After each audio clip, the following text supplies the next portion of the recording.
Hello friends, welcome back to my channel study with Shilpa. तो कैसे हैं आप सब? आई होप आप सब ठीक होंगे। आज हम डिस्कस करेंगे एचपी जेबीटी टेट 2019 का जो साइकोलॉजी सेक्शन है, जो पेपर है नवंबर में हुआ था। अगर आपको और भी ऐसी वीडियोस जो प्रीवियस ईयर की चाहिए, जिनमें से बहुत सारे क्वेश्चन रिपीटेड आते हैं, तो आप मेरे चैनल पे जाके देख सकते हैं, क्योंकि मैंने बहुत सारी प्रीवियस ईयर की वीडियो डाली हुई हैं। तो चलिए स्टार्ट करते हैं। मानसिक आयु की अवधारणा डैश डैश द्वारा दी गई थी। तो ऑप्शन ए इसका सही आंसर रहेगा, विनी साइमन के द्वारा दी गई थी। नेक्स्ट, निम्नलिखित में से कौन सी शिक्षा मनोविज्ञान पर आधारित है? तो ऑप्शन डी इसका सही आंसर रहेगा, क्योंकि ये सभी ही जो थी मनोवैज्ञानिक पर आधारित थी।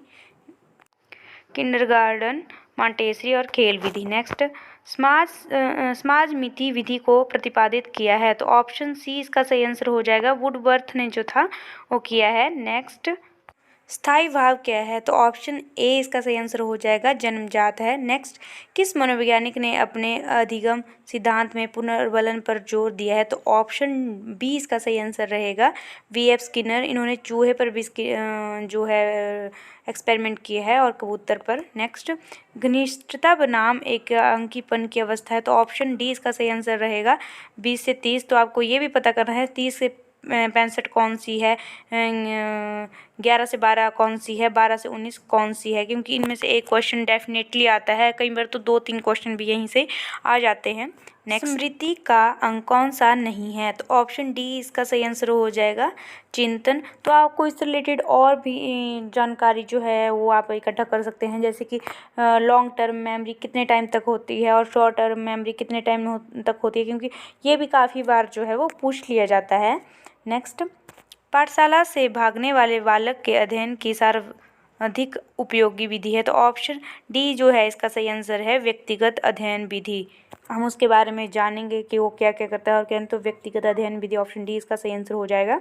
नेक्स्ट, स्वयं के महत्व के बारे में हमारी अवधारणा क्या कहलाती है? तो ऑप्शन ए इसका सही आंसर हो जाएगा, आत्मगौरव जो है वो कहलाती है। नेक्स्ट, विकास का क्षेत्र है। तो ऑप्शन जो है डी इसका सही आंसर हो जाएगा, क्योंकि विकास में जो है हम सारी ही चीज़ें ले लेते हैं, चाहे वो शारीरिक विकास हो, चाहे वो मानसिक विकास हो, चाहे वो सामाजिक विकास हो। तो हम सारी ही चीज़ें विकास से, जैसे कि जन्म से जब से बच्चा गर्भ में होता है वहाँ से लेके मृत्यु तक जो है वो विकास होता रहता है, तो विकास में सारी चीज़ें आ जाती हैं। तो ऑप्शन डी इसका कौन सी ग्रंथि का हार्मोन लंबाई के विकास को प्रभावित करता है? तो ऑप्शन जो है ए इसका सही आंसर हो जाएगा, पीयूष ग्रंथि। पीयूष ग्रंथि जो है वो लंबाई के विकास को, हार्मोन को, मतलब कि उससे जो है हमारी लंबाई नहीं बढ़ती है। जो बौने होते हैं लाइक उनमें यही चीज़ होती है, उसी के वजह से उनकी हाइट जो है वो नहीं बढ़ पाती है। नेक्स्ट, किसी व्यक्ति द्वारा अपने वर्तमान ज्ञान में नई सूचनाओं का ग्रहण करना क्या कहलाता है? तो ऑप्शन ए इसका सही आंसर हो जाएगा, समावेश। मैंने पहले बहुत बार कह चुकी हूँ कि रिपीटेड क्वेश्चन बार बार आ रहे हैं, तो आप एक बार प्रीवियस ईयर क्वेश्चनों को ज़रूर पढ़ लीजिए। उससे रिलेटेड जो जानकारी आगे पीछे की है तो उसको भी ज़रूर पढ़ लीजिए, उससे बहुत सारे क्वेश्चंस आ रहे हैं। अगर आपको मेरी वीडियो अच्छी लग रही है तो please like, share and subscribe कर दीजिएगा। नेक्स्ट, मनोविज्ञान की वो शाखा जो जैव कारकों के प्रभाव से संबंधित है क्या कहलाती है? तो ऑप्शन ए इसका सही आंसर हो जाएगा, जैविक मनोविज्ञान। नेक्स्ट, किसी जीवित प्राणी की सबसे आधारभूत इकाई क्या कहलाती है? तो ऑप्शन ए इसका सही आंसर हो जाएगा, कोशिका जो है, एक सेल जो है वो एक मुख्य इकाई है जीवित प्राणी के लिए। तो नेक्स्ट, सीखी हुई अनुक्रिया का लुप्त होना क्या कहलाता है? तो ऑप्शन जो सी इसका सही आंसर हो जाएगा, विलोप। जैसे कि हमने कोई चीज़ सीखी है, हम साइकिल सीखते हैं, अगर हम बहुत टाइम बाद जो है उसको चलाते हैं तो हमें थोड़ी दिक्कत होती है, तो उसका विलोप हो जाता है, हमें पता नहीं रहता कि कैसे कैसे हमने चलाई थी। या कोई क्वेश्चन है, जैसे कि हाँ मान लो हमने 10th के एग्ज़ाम दिए हैं, अब हम ग्रेजुएशन करके आगे बढ़ रहे हैं, तो कुछ चीज़ें हमें नहीं है वहाँ क्या, तो दिस इज अ विलोप। नेक्स्ट, अल्पकालीन स्मृति को और किस नाम से जाना जाता है? तो ऑप्शन बी इसका सही आंसर हो जाएगा। सक्रिय स्मृति के नाम से जो है वो जाना जाता है। ये 10 से 20 सेकंड के बीच इसका समय होता है। और जो लॉन्ग टर्म मेमोरी होती है, दीर्घ स्मृति अवस्था, तो उसको जो है ईयर तक भी ले सकते हैं, 1 महीने तक भी ले सकते हैं, क्योंकि लॉन्ग टर्म में आ गई।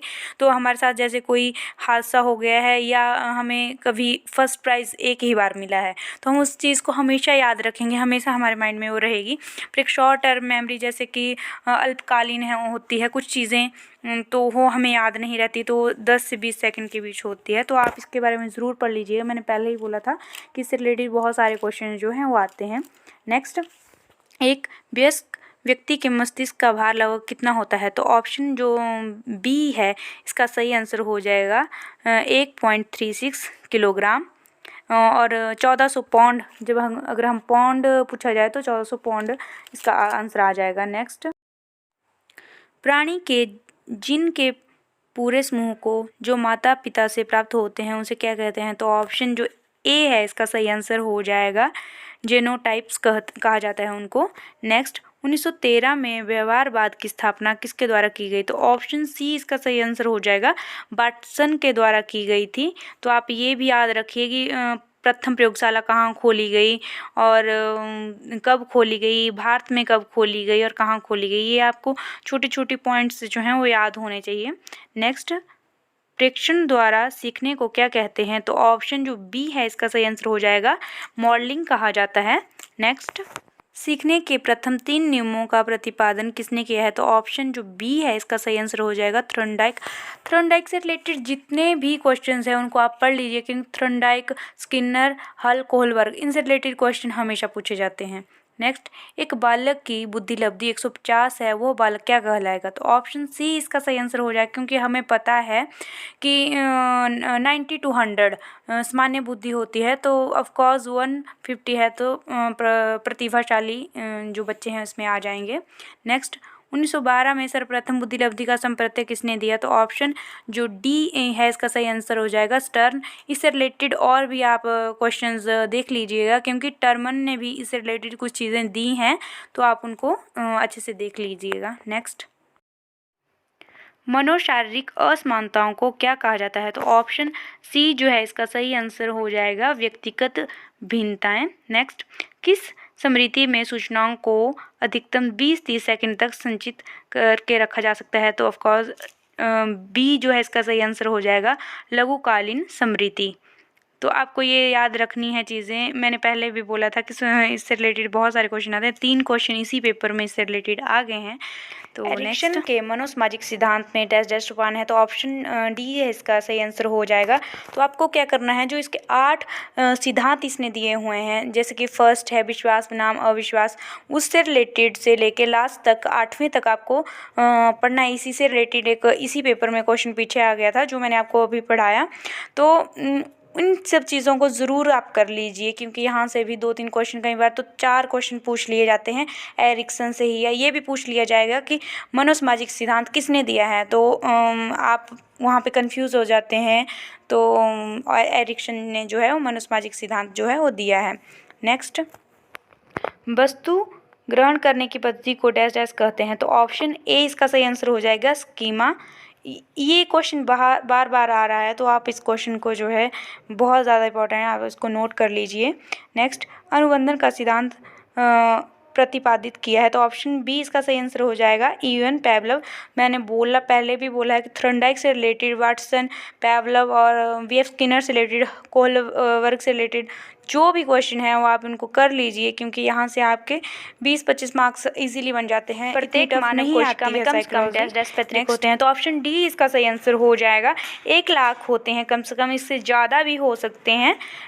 आप इससे रिलेटेड भी 2-3 क्वेश्चन जो हैं इसके आसपास के पढ़ लीजिएगा, वो आपको आ सकते हैं पेपर में। नेक्स्ट, टर्मन के अनुसार सामान्य व्यक्ति की बुद्धि लब्धि है, तो ऑप्शन जो है सी इसका सही आंसर हो जाएगा। मैंने पहले बताया था कि 90 to 100 या कुछ पेपर में तो आप देख सकते हैं कि 90 to 110 दी हुई है यहाँ पे, तो आप ऑप्शन सी इसका सही आंसर कर दीजिएगा। वैसे अगर 90 to 100 होगी तब भी आप उसको ही करिएगा। तो अगर आपको मेरी वीडियो अच्छी लगी तो please like share and subscribe कर दीजिएगा। Thank you for watching. मिलते हैं नेक्स्ट वीडियो में। आप कमेंट सेक्शन में कमेंट कर सकते हैं कि आपको किस रिलेटेड और वीडियो चाहिए टैट के लिए। Thank you.